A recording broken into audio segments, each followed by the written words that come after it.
Con tantas noticias que recibo en correo, por WhatsApp, en llamadas telefónicas, en diferentes formas, de personas muy queridas, de personas muy amadas que se enferman, se contagian o se han contagiado con esto de la pandemia, pero también oír noticias, recibir noticias de colegas en el ministerio, de amigos, de conocidos, de familiares, de miembros de esta casa, de familiares de miembros de esta casa que han perdido la batalla ante la pandemia.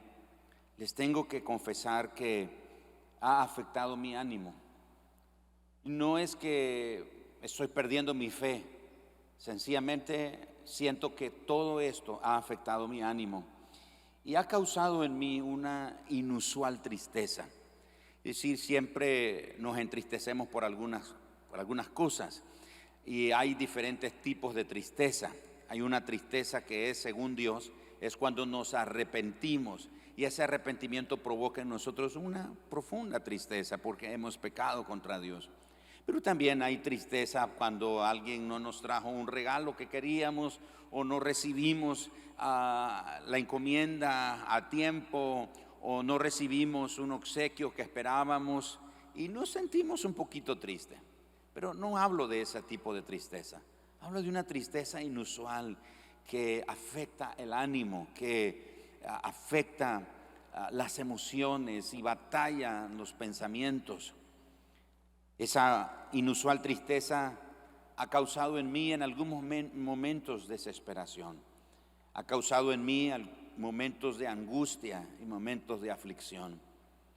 A veces he orado diciéndole al Señor cómo me paro ahí delante de tu iglesia para hablarles de la esperanza y del poder que hay en ti, Señor, cuando yo mismo estoy batallando en llevando mis propias luchas. Pero sé que no soy el único. Sé que usted también se ha sentido igual que yo, porque toda esta situación global lo ha afectado de alguna manera. Pero el ambiente en el que usted vive, el oikos en el que usted se mueve, su área de influencia en el que usted se mueve, ha recibido un impacto más fuerte que el impacto global. Es como un terremoto, siempre tiene un epicentro. Entonces, la devastación, el impacto de los que están en el epicentro no es la misma de los que están a cientos de kilómetros de distancia, no es lo mismo. Entonces, a nivel global sentimos que nos ha afectado, pero todos de manera particular hemos tenido como un epicentro de la pandemia y de esta enfermedad en nuestro ambiente, en nuestro oikos, porque ese impacto ha sido tan fuerte que ha tocado la salud de nosotros.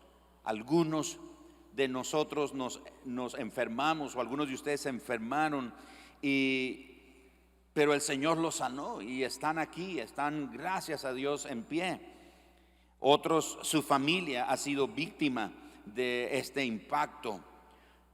Este impacto fuerte ha provocado un golpe a tu empleo, ha golpeado negativamente los negocios, la economía de cada hogar, ha afectado la capacidad de poder comprar más alimentos para sustentar, y hay limitaciones en los alimentos o lo que se compra para la alimentación, y la lista de ese impacto cercano de cada uno de nosotros es variada. Varía mucho según el contexto o el trasfondo de cada uno de nosotros. Pero le quiero decir que no se sienta mal, no debemos de sentirnos mal por eso, porque no somos los primeros en sentirnos en esa forma. Otros también se han sentido así. Otros en la Biblia les ha tocado vivir situaciones angustiosas y situaciones desesperantes. Y uno de ellos es un hombre que se llama Asaf. Era un levita, un sacerdote, un músico, un cantor, uno que tenía la responsabilidad de estar permanentemente en el santuario y era el encargado de la adoración a Dios, del culto, por decirlo de esta manera, al Señor. En ocasiones cantaba, en ocasiones ejecutaba algún instrumento. Este hombre, Asaf, nos muestra ahí en el Salmos 80, donde quiero pedirle que me acompañe y conozcamos la experiencia de este hombre, la experiencia de Asaf. Y muchas veces pensamos que todos los salmos fueron escritos por David, pero nos damos cuenta de que no. Hay salmos que fueron escritos por David, o otros salmos, como desde el capítulo 70 en adelante, fueron escritos por Asaf, este levita. Otros fueron escritos por Coré, otros fueron escritos por Moisés, en fin. Así que este salmo, el Salmo de Asaf, nos enseña unas lecciones tremendas. Y encontramos que Asaf presenta delante de Dios 3 peticiones muy puntuales, 3 peticiones fuera de lo común. No son oraciones como Señor, ayúdame, Señor, protégeme y haz que las cosas me salgan bien. No, son 3 peticiones que son fuera de lo común, son 3 peticiones muy inusuales. Así que Asaf presenta estas peticiones en nombre de él y en nombre de toda la nación de Israel. Pero veamos primero qué es lo que movió a Asaf para presentar esas 3 peticiones. ¿Cuál fue el contexto, el panorama que obligó a Asaf a presentar un tipo de petición que no era tan usual? Vamos al capítulo 80 de Salmos y leamos en el versículo 4, por favor. Veamos a partir del versículo 4 las siguientes cosas. Primero, Asaf dice que el Señor nos ha mostrado tu indignación, nos has mostrado tu indignación contra nuestras oraciones. La palabra indignación quiere decir enojo. En otras versiones dice, te has airado contra nuestras oraciones. Lo segundo que Asaf nos muestra que lo obligó a presentar las peticiones que veremos en un momento, dice, nos has dado a comer y a beber nuestras lágrimas. Es decir, nuestro alimento, nuestro pan ha sido lágrimas. Nuestra bebida ha sido nuestras propias lágrimas. ¡Wow! ¡Qué panorama! Tercero, él dice que hemos sido motivos de burla de todos aquellos que no conocen a Dios. Señor, la gente que no te conoce se burla de nosotros, como, míralos, ellos confían en Dios y Dios no les ha ayudado en nada. Y lo cuarto que Asaf menciona, que fue que lo empujó a hacer una oración como la que veremos, él dice que somos como una pequeña planta desprotegida, que no le dejan madurar los frutos, y además de eso es destrozada por las bestias del campo. Todo esto lo encontramos a partir del versículo 4. Escucha cómo Asaf dice: Jehová, Dios de los ejércitos, ¿hasta cuándo mostrarás tu indignación contra la oración de tu pueblo? En otras palabras, Señor, ¿hasta cuándo vas a estar enojado con nosotros? ¿Por qué estás enojado? Asaf asume que el Señor está enojado con él y su pueblo. Verso 5. Le diste a comer pan de lágrimas y a beber lágrimas en gran abundancia. Versículo 6. Nos pusiste por escarnio, la palabra escarnio quiere decir burla o menosprecio. Nos pusiste por escarnio a nuestros vecinos, y nuestros enemigos se burlan de nosotros entre sí. En otras palabras, ellos murmuran entre ellos y se ríen, hacen chistes de nosotros, hacen mofa de nosotros, se burlan de nosotros. Continúa en el versículo 7. Oh Dios de los ejércitos, restáuranos. Llega al versículo 8 y él dice: hiciste venir una vid de Egipto. Aquí Asaf usa una analogía de una pequeña planta de uva. Una vid es un árbol, una planta que produce uvas, un árbol de uvas. Un viñedo es un campo lleno de vides, de árboles que producen uvas. Pero Asaf dice que el Señor hizo venir una vid de Egipto, haciendo alusión que Israel sale de Egipto de la esclavitud. Echaste las naciones, y la plantaste. Limpiaste el sitio delante de ella e hiciste arraigar sus raíces y llenó la tierra. Los montes fueron cubiertos de su sombra y con sus sarmientos los cedros de Dios. Extendió sus vástagos hasta el mar y hasta el río sus renuevos. ¿Por qué aportillaste sus vallados? Aquí es cuando él reconoce que es como una pequeña planta desprotegida. Aportillar quiere decir abrir una brecha en un cerco, en un muro. Yo les he contado que algún tiempo de mi vida pasé tiempos o temporadas en la casa de mis abuelos en el campo. Ellos tenían una finca, o en casa de una tía que era también en el área rural, y entonces yo conocí todas esas cosas. El portillo, decía, hay que cerrar el portillo, es decir, en el cerco de alambre se abría un portillo, un espacio, un hueco donde fácilmente una persona o un animal podía entrar ahí al campo, a la hortaliza, al sembradillo, etcétera, o a una propiedad. Así que el salmista dice, Señor, verso 12, ¿por qué aportillaste sus vallados? La palabra vallados es el muro, es el cerco de protección. Y yo me recuerdo que cuando en casa de mi tía o en finca de mis abuelos, habían algunos cerdos que eran de esos cerdos indomables. Entonces, para controlarlos, que no se fueran a la huerta o a la hortaliza, les ponían una madera en forma de Y en el cuello. No sé cuántos de ustedes vieron eso alguna vez, vieron visitando en el campo, viendo por algún lugar, vieron eso, o aún inclusive a algunas vacas se las ponen también, porque se saltan. Entonces me recuerdo de alguno de esos cerdos que les ponían eso en el cuello, y cuando ellos querían entrar a la hortaliza no podían. Cuando el salmista dice, Señor, ¿por qué aportillaste esa plantita? ¿Por qué le quitaste el cerco de protección? Está refiriéndose a todo eso. Luego en el verso 12 dice, y la vendimian todos los que pasan por el camino.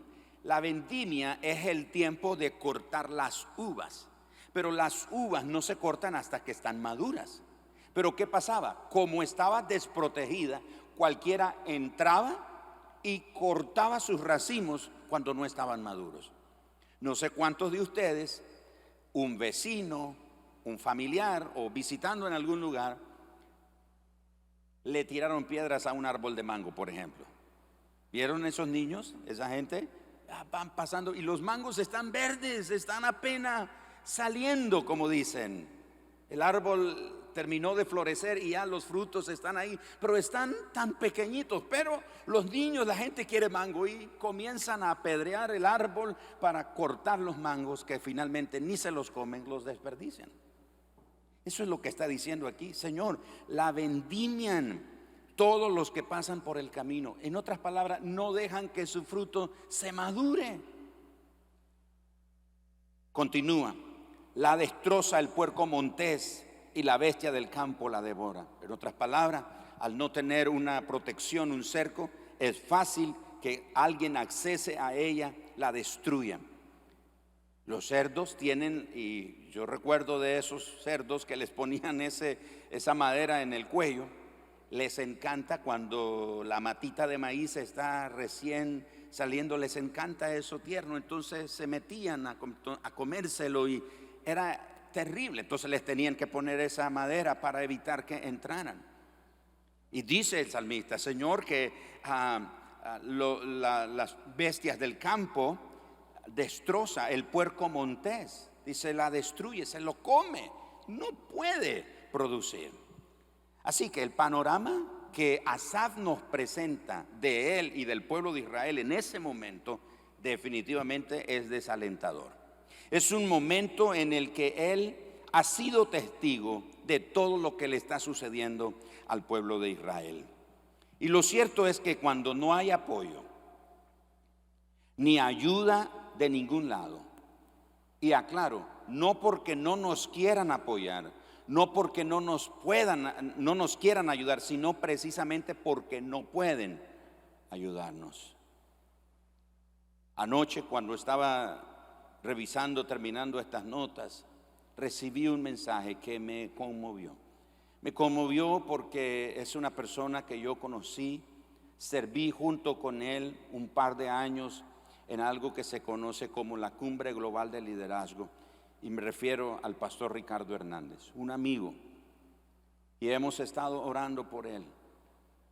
Ayer a las 7:14 de la noche él partió con el Señor.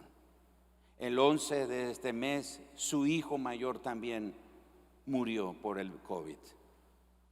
Qué terrible. Y cuando yo estoy ahí en mi oficina viendo, preparando, revisando estas notas, entra ese mensaje.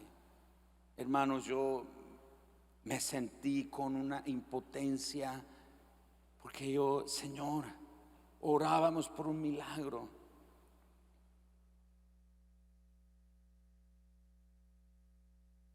¿Y qué cantidad de gente está hoy en esa situación similar? Uno no puede estar ahí con ellos. He oído de algunos que han perdido sus seres queridos, y algunos llorando me han dicho: pastor, no pudimos despedirnos, murió solo. Wow.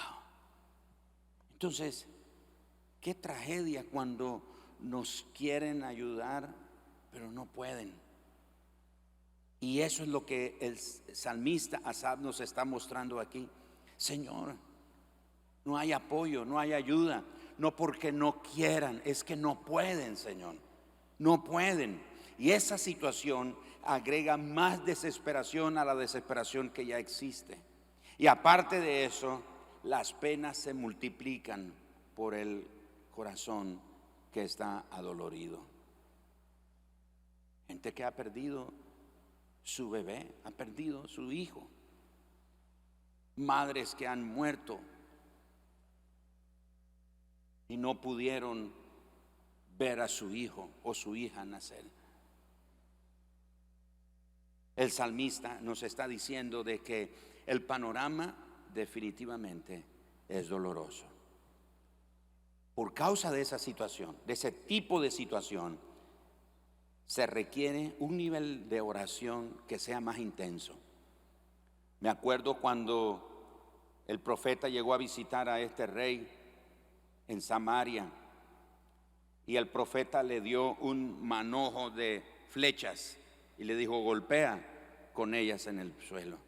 Y el profeta, el rey tomó el manojo de flechas y golpeó 3 veces en el piso. Y el profeta le dijo: por cuanto no golpeaste más veces, porque si hubieras golpeado más veces, si hubieras dado un golpe más, el Señor hubiera derrotado a todos sus enemigos de una sola vez. No solo pero todos tus enemigos. Pero por cuanto solo golpeaste 3 veces, solo en 3 ocasiones podrás derrotar a tus enemigos. Eso nos enseña que un clamor más, una oración más, hace la diferencia. En medio de la situación que vivimos, no bajemos la guardia. Sigamos orando, sigamos clamando. Una oración más, un clamor más hace la diferencia. Por eso, por causa de ese tipo de situación como la de Asaf y la que ahora nosotros estamos viviendo, es importante que tengamos un nivel de oración que revela, que muestra nuestra necesidad urgente de Dios. ¿Por qué una necesidad urgente de Dios? Porque si Él no actúa, las cosas estarán perdidas. Si Él no interviene, todo estará perdido. Así que regresemos a la parte inicial del capítulo 80. Vimos cuál era el panorama de Asaf. Y como ahora conocemos el panorama que Asaf estaba viviendo, ahora entendemos con más claridad el tipo de oración que él hace. Así que Asaf llega al capítulo, vamos al capítulo 80 siempre, y veamos los primeros 3 versículos. Oh pastor de Israel, escucha, tú que pastoreas como a ovejas a José, que estás entre querubines. Y los querubines, déjenme decirle, los querubines son los seres angelicales que están más cerca de Dios. Son los que están más cerca de Dios. De hecho, cuando construyeron el arca del pacto, en el libro de Éxodo capítulo 25 en adelante comienza a describirse la construcción del tabernáculo, y dentro de esa descripción está la construcción del mueble llamado el arca del pacto. Era una caja de madera recubierta de oro, tenía un propiciatorio o una tapa encima, pero esa caja estaba cubierta por 2 querubines que tenían sus alas extendidas en esta forma, así, y sus rostros se veían como cara a cara y sus alas estaban una con la otra. Eso representa la gloria de Dios, eso representa la presencia de Dios, el lugar más sagrado en el tabernáculo. Y el salmista dice entonces, tú que habitas, que estás entre querubines, es decir, tú que estás no eres cualquier Dios, eres el Dios que habita entre querubines. Y él presenta la primera petición, resplandece. Esa es la primera petición de Asaf. La segunda petición, despierta tu poder. Señor, es tiempo de que despiertes, que actives tu poder. Y la tercera parte de su oración es, ven a salvarnos. 3 cosas: resplandece, despierta tu poder, ven a salvarnos. Esas eran las 3 peticiones de Asaf. Y ahora entendemos por qué él hace ese 3 tipos de peticiones. No es el tipo de bendición, Señor, de oración, perdón, como Señor, bendíceme, que todo me salga bien, que todo me vaya bien, que guardes mi entrada y mi salida desde ahora y para siempre, amén. No está haciendo ese tipo de oraciones. Está haciendo un tipo de oración que revela que por causa del contexto y el ambiente en el que él está viviendo, necesita la intervención de Dios de una manera inusual, de una forma como nunca se ha visto. Y por eso él dice, Señor, resplandece. La idea de resplandece es, muestra tu gloria esplendorosa, así como esa luz que alumbra a tu pueblo, pero que aterra a tus enemigos. La luz de la gloria de Dios alumbra a los hijos de Dios, alumbra a los que confían en Dios, pero a los enemigos de Dios, la luz del Señor los aterra, los espanta. ¿Se acuerdan ustedes que cuando Pablo va rumbo a Damasco, él vio un resplandor en la hora del mediodía, en lo más intenso del sol? Dice que vio una luz resplandeciente y eso le llenó de temor. La luz resplandeciente de Dios aterra a los enemigos, pero alumbra a los creyentes. Hermanos, que en esta hora de oscuridad que el mundo está viviendo por causa de la pandemia y todos los daños colaterales que ha provocado, en medio de esta oscuridad, oremos como Asaf. Señor, resplandece, que tu luz brille en mi ambiente, que tu luz ilumine, alumbre la oscuridad de todo temor que tengo, de todo miedo que tengo, de toda ansiedad que tengo, y que tu luz aterre a tus enemigos, Señor. Luego el salmista dice, despierta tu poder, activa, en otras palabras, pon en marcha tu poder. Señor, pon en marcha tu poder. En otras palabras, Señor, es tiempo que entres en acción. Señor, es tiempo de que actúes. El salmista lo dice más adelante en el Salmo 119, Señor, tiempo es de actuar. Tiempo es de actuar. En otras palabras, Señor, entra en acción, ponte en acción, Señor, a favor de los que confiamos en ti. Y luego el salmista presenta su tercer motivo de oración y dice, ven y sálvanos, porque si tú no nos salvas, no hay quien salve. Si tú no nos salvas, no hay quien salve. Vamos a orar en este momento, y yo quiero pedirte que, ya sea que sentado, de rodilla, de pie, como quieres, pero vamos a orar. Quiero que nos conectemos todos. Los que están en la transmisión también, únanse. Y vamos a orar por gente que hoy necesita definitivamente que el Señor resplandezca en su situación. Uno de ellos es nuestro hermano Ulises Lorío, un miembro del equipo de alabanza aquí en la iglesia. Está en cuidados intensivos y él necesita un dispositivo que cuesta $620. Ese dispositivo ayuda a desinflamar sus pulmones, a aligerar la sangre para que pueda respirar bien él, oxigenar la sangre, etcétera. Y cuesta $620, pero él necesita 5 al día. Estamos hablando de $3,100.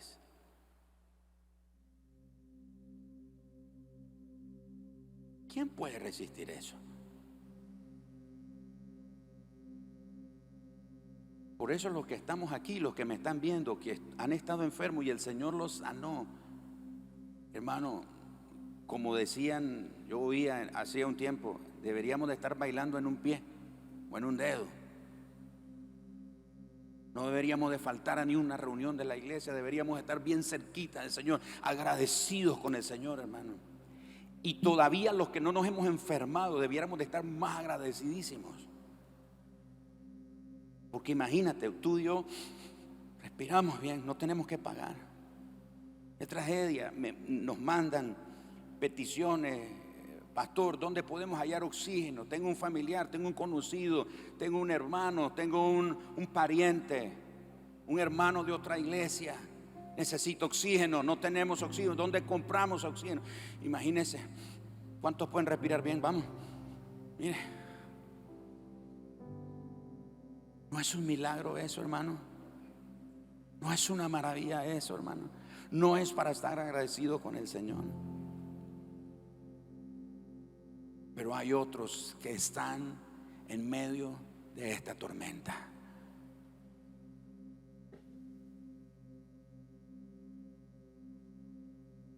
¿Cómo oramos? Señor, resplandece, alumbra con tu luz esta hora oscura y haz que este espíritu de enfermedad retroceda y suelte los cuerpos. Señor, despierta tu poder. Asaf como que le dice: Señor, pareciera que estás dormido, Señor.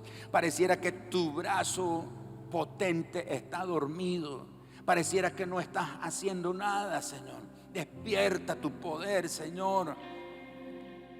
Yo no sé ustedes, pero yo he estado orando estos últimos días: Señor, yo he orado tantas veces por ver tu poder, Señor. Queremos ver milagros. Yo dije: Señor, yo no quiero seguir orando sin ver milagros. Quiero ver los milagros. Quiero ver tu poder activo. Como dijo Jesús en la oración del Padre Nuestro: Señor, que sea hecha tu voluntad en la tierra como en el cielo. Que lo que se hace en el cielo sea hecho en la tierra. Señor, queremos una invasión del cielo. Queremos que el cielo invada la tierra. Queremos que el cielo invada. Yo no sé si usted está de acuerdo en lo que yo estoy diciendo esta mañana. Yo no quiero solo orar: Señor, sánalo, Señor, ayúdalo, Señor, acompáñalo, que esté ahí al lado de él dándole palmaditas. No, Señor, queremos ver una invasión del cielo, una activación del poder de Dios como nunca antes, para que se diga: no que este es el tiempo del COVID, sino que este es el tiempo de Dios, el tiempo de las maravillas, el tiempo de los milagros, porque el Dios que hace maravillas, el Dios que hace maravillas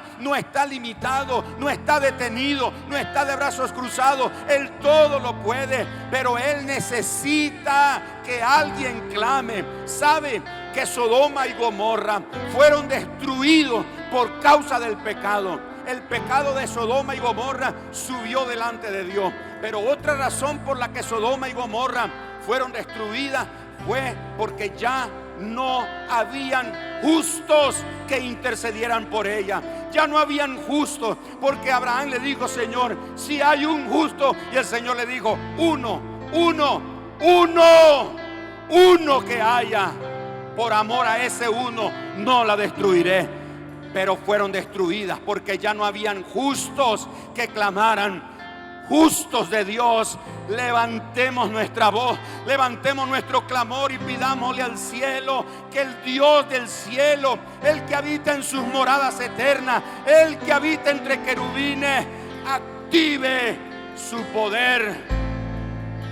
Vamos a decirle: Señor, ven y sálvanos, porque si tú no nos salvas, no hay poder humano que salve. No hay poder humano que pueda salvarnos. No hay poder humano que pueda salvarnos. Solo Dios puede salvarnos. Alguien dice amén. Alguien grita amén esta tarde. Solo Dios puede hacerlo. Así que, en una sola palabra, lo que Asaf está diciendo es: restáuranos, Señor. El verso 3 dice: oh Dios, restáuranos, haz resplandecer tu rostro y de nuevo seremos salvos. La palabra restaurar quiere decir ser vuelto a la condición original. Quiere decir recuperar, recobrar, reparar, componer, reponer, renovar, restablecer, reinstaurar. Señor, restáuranos.